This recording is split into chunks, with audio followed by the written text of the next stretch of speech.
નમસ્કાર, CP24 news સાથે હું રેશમા આપનું સ્વાગત કરું છું.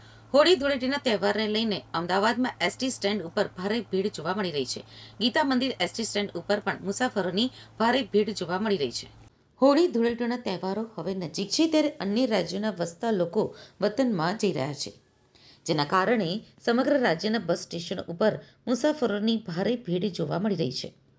હોળી ધૂળેટીનો તહેવાર લોકો પોતાના પરિવાર સાથે વતનમાં ઉજવવાની ઈચ્છા ધરાવતા હોય છે, જેથી દર વર્ષે મોટા પ્રમાણમાં લોકો પોતાના વતન જતા હોય છે.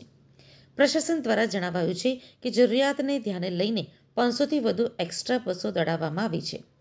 છતાં બસોમાં બેસવા માટે પેસેન્જરોની ખીચોખીચ ભીડ જોવા મળી રહી છે. ઉત્તર ગુજરાત અને સૌરાષ્ટ્ર તરફ જતી બસોમાં પણ ભીડ નોંધાઈ છે, તો દાહોદ, ગોધરા અને પંચમહાલની રૂટ ઉપર મુસાફરોની સંખ્યા વધી રહી છે.